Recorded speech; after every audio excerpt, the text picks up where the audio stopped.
guys, welcome back to the channel, and today we're going to be reacting to 6 K-pop songs with disturbing lyrics. K-pop is addictive because of the catchy beats of the songs, the vibrant visuals of the music videos, and the infectious choreographies. But sometimes the lyrics are so unsettling or downright disturbing that they'll make you reconsider what you're actually singing along to. Let's take Wolf by EXO as a prime example. In 2013, EXO released this song as the lead single from their first studio album, and while it quickly gained popularity during that time, it also faced considerable criticism, especially due to its suggestive lyrics. Despite the release of a Chinese version of Wolf to cater to their broader fan base, netizens widely agreed that the song was somewhat uncomfortable, particularly lyrics that translate to "I'll eat you like a mouthful of cheese" or "Hey, bite her hard, then shake her till she loses her mind" sparked notable discomfort. One fan comment even expressed concern, citing how years back, Baekhyun had mentioned Bite her hard, I guess that's kind of a play on werewolf. Well, no, but wait, that's vampire though. Never mind. Vampires bite you. I think a wolf would bite you if you had the opportunity to. No, yeah, but like werewolves, like, you know, they bite you to like feed on you, kind of like nowadays also like in a romanticized way. They romanticize that werewolf bite. I mean, vampire bite. So I was kind of trying to see it like, oh, it's romantic and whatnot. But werewolves are not romanticized in the same way with the bites, because they don't need the bites. Like the vampires need the bites to survive, so it's a little different. And that this was their first comeback and that EXO should be expected to be hugely popular. However, with lyrics like these, it didn't seem likely that they would be free from criticism. Additionally, the odd phrasing and weird word choices throughout the song also had fans raising eyebrows. Fortunately, EXO managed to overcome, but when a similar controversy arose with Beats Entertainment and DSP Media's newly debuted girl group Young Posse, it sparked huge Young Posse. outrage. The group, which debuted in October of the previous year with their first mini-album, faced backlash over their title track, Macaroni Cheese, which was criticized for being overly suggestive and inappropriate. Initially, Macaroni Cheese was seen as a playful and lighthearted song, with lyrics that repeatedly referenced the cheesy dish in what seemed like a fun, carefree manner and meant to express the desire to break free from the repetition of daily life.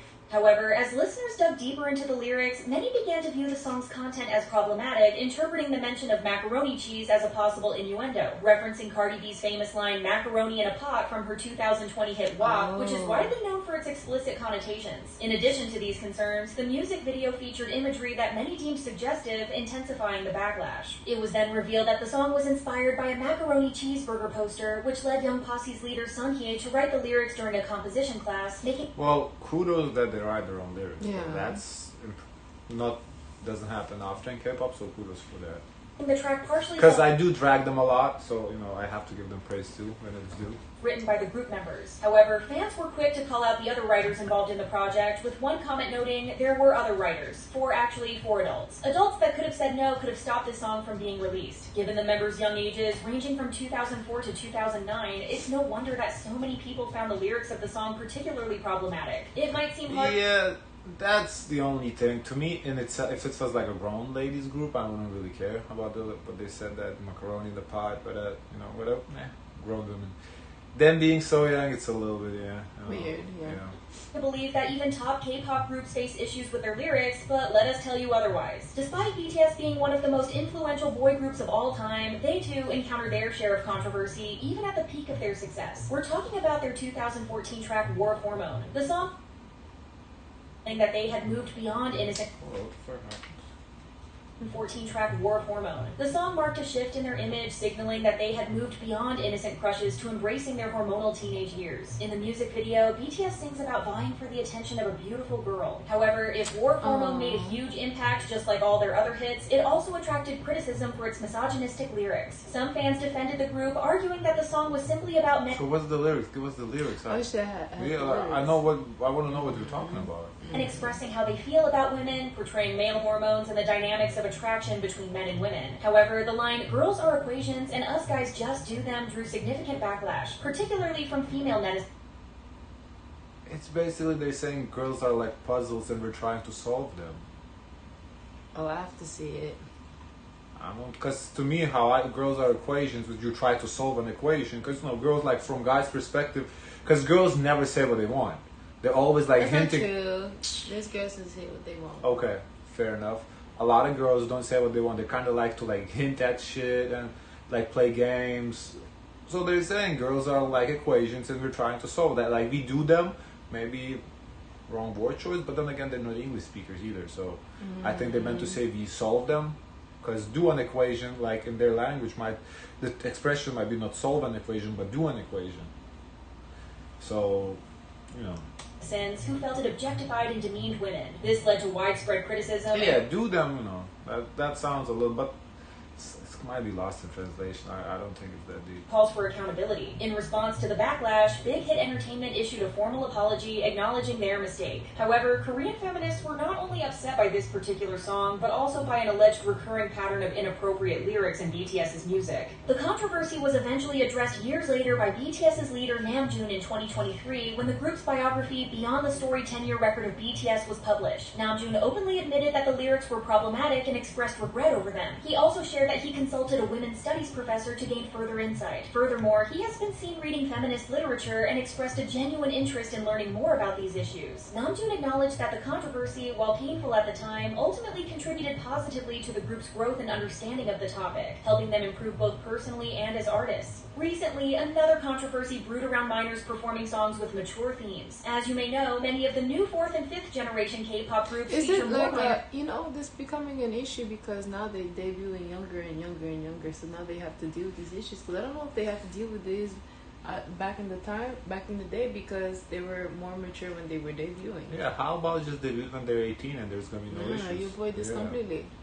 Than adults, and one such group is YG Entertainment's highly anticipated girl group BabyMonster. The specific controversy began with the release of their track Like That. Before the group even had their re-debut, it was revealed that Charlie Puth had gifted the song to the members after Ion's cover of his song Dangerously went viral. So before it became a BabyMonster song, Like That was an unreleased track by Charlie. However, the song was reworked into a piece for the new group once YG Entertainment acquired it. But when the members performed the song on music shows, with the English lyrics on full display, fans quickly noticed something wasn't quite right. Some of the lines in the pre-chorus and chorus were a little too suggestive to say the least. In South Korea, a music industry. Least. Lyrics like, if I come close, baby, would you like that? If I give some, would you give it right back? If I show you that I know where it's at, baby, would you like that? Made the internet buzz with concern as most of the members were still under 18. Naturally, the backlash was... I get it, I guess, Why would he give this song to the girls? But when we were listening, honestly, I really didn't pay attention to the lyrics. To me, didn't bother me. I get where they're coming from. The girls are young and the lyrics are a little suggestive, if you want to. There is a double entendre in there, like reading them straight up, not necessarily, but there's definitely a double entendre in there. So I see. But is it intended by the girls? They don't know what they're singing. Right, that's the thing though. It's not intended by the girls. The girls have no idea what they're singing. Charlie Puth wrote it. He knows what he wrote. The girls probably don't know. So it's like I get where the people coming from though. I understand it. Fierce. Critics called out YG for allowing such provocative lyrics to be performed by teens barely out of school, but as you said, just stop debuting them so young. And because the lyrics itself is not really. We did yesterday video most disgusting lyrics. Way worse than this, okay? But this is, the young girls, 16-year-olds, whatever, however old they are. That's where the problem comes. Everyone was on board with the criticism. Some even argue that Charlie Puth has a history of producing similar music, so it's not surprising that he would write songs that reflect his feelings or experiences, which could include explicit topics. A commenter wrote, "Songwriters normally work on what they feel whether you are a minor or grown." Fans also claimed that the group had already been ridiculed for their too childish lyrics in earlier songs, and now they were also being judged for something more mature. Others defended the track, saying it was all about interpretation and that, at the end of the day, the song was simply about relationships. That is true. The lyrics themselves, straight up reading, they're okay. Now, when you start interpreting from an adult perspective, they become not okay. So, don't interpret that way, I guess. Read it for what it's worth. Don't look for double entendres. I don't know. Nothing more, nothing less. Age has always been a hot issue in K-pop, and the controversy surrounding young idols is no exception, especially when explicit lyrics are involved. Another group that faced backlash for this was NewJeans, particularly for their 2022 song Cookie. When Hype's sub-label Adore introduced NewJeans with several members still minors, concerns about their safety and well-being Not yesterday, but I know, Christmas Day. Were immediately raised. Initially, the group received praise for their age-appropriate concept. However, netizens soon flagged certain aspects of their debut as problematic, particularly the outfits in their music video and social media photos. Additionally, worries about the management of underage idols by CEO Min Hee-jin, who had a history of mistreatment, also came to light. Released on the 1st of August 2022, Cookie seemed innocent at first, but some lyrics written by 2 native English speakers raised eyebrows. Lines like, "Looking at my cookie, the scent alone will make you see. You can't stop at one bite with me," were criticized by many see? Huh? "Looking at my cookie, the scent alone will make you see. You can't You have to shower, yo. stop at one bite with me," were criticized by many as Did you read what it said? What's the last part say? You can't stop at one bite with me, whatever. But the scent alone will make you see. See? The scent. Scent. You don't get it? You want me to pause the video to explain it to you? One moment, please. Cookie, the scent alone will make you see. You can't stop at one bite with me, were criticized by many as cookie is a common innuendo in English that refers to the female private part. A metaphor combined with the style. Why are you acting like you didn't know? I told you what it meant. Oh, for this. Oh. You're like, oh, as if I didn't just explain to you. That's too much. To secretary uniforms led to even more criticism. Fans were disturbed by how this passed approval, especially for such young idols. A Reddit user noted, "So they were okay with kids singing these lyrics? Yeah. Wow." While international netizens... Will everyone in the world understand that? Right, I don't know. That's what I was about to say. Once again, from non-English speaker perspective, of like you just read this, it looks like they're just singing about like a little cookie. Pass me a cookie, I'm take a bite. Like that seems like they're saying once you start reaching, looking into it, yeah, there's a meaning there. Not arguing, but them singing it, I don't think they know that meaning. So, you know. Since expressed outrage, some Koreans were confused by the backlash, interpreting the lyrics as innocent and playful. The controversy then deepened when Adore released a statement claiming no such intentions, and NewJeans members themselves explained in a TikTok that the song was meant as a fan tribute, not a suggestive reference. Years later... So did they have to explain that to the girls? I guess I don't know. But I think that's enough. If the hype came out and said, yeah, there's nothing, and they stop reaching, that should be enough. Because at the end of the day, you are interpreting it how you want it, not how hype intended. So if hype intended it a certain way, that should be enough. They shouldn't have to rewrite the lyrics just to appeal to you. Like, this is what they intended, period. Because like sometimes, you know, when we do like lyric breakdown and Eminem does like a double, sometimes a triple entendre, then you go on Reddit, people, oh, it's a quadruple, quintuple entendre. They start reaching into their fucking bags for grandma's peppermint. Why, bro? It's not there. Like, not everything. Just because you can find like a meaning, like 5 meanings in one line, doesn't mean the author intended in 5 different ways. Like, it's not always like that. It could be, but it doesn't have to be. Amid the Adore and Hyde conflict, Cookie was flagged as problematic once again. Reports surfaced through the app recently?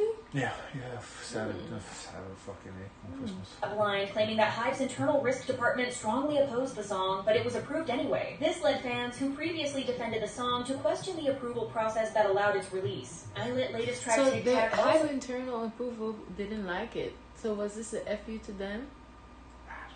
raised concerns over its suggestive undertones. In October 2024, the group released their second mini-album, I'll Like You. However, as seen from their previous release, their B-sides have always been the star of their albums. After the release, the group dropped a second music video for their B-side tracks, Tic Tac, which gained a lot of attention. The Korean version of the song captured the innocence of a school crush and was well received by fans. However, when the English version titled Baby It's Both, featuring Ava Max... Oh, it's the Ava Max part. We heard this. Oh, yeah. Dropped in November, the tone shifted, drawing backlash for its more intense emotional themes. The lyrics, particularly lines like, "You make me want to scream, you're so good at that, and gotta touch you now," raised eyebrows, especially since two of ILLIT's members, Wonhee and Mocha, are still minors, being 16 and 17 years old respectively. Netizens questioned the song's lyrics, with some finding them inappropriate for young idols. Both fans and critics were quick to stress the need to protect the members' well-being and prevent any further exploitation in the industry. The controversy then intensified due to Ava Max's political stance, leading some fans to boycott the song. However, despite the criticism, ILLIT Lab, the agency behind ILLIT, has yet to release an official statement regarding the problematic lyrics. Whether these controversies will affect their rising success is still up in the air, but one thing's for sure, their ability to spark conversations, both good and bad, is undeniable. Wow. Yeah, I don't know. None of these lyrics were really disturbing to me. And very interesting perspective. Yeah, just most of the fact that they're underage girls singing and that's why if they're underage, don't put them in that position. Yeah, the lyrics in itself are not. The ones we saw yesterday were way worse than this. Guys, if you want to see that, check out our YouTube channel for that video of the most disgusting lyrics. Yeah, I think most disgusting lyrics. Don't forget to like, comment, and subscribe. Join the Discord, and as always, share as much kindness as possible.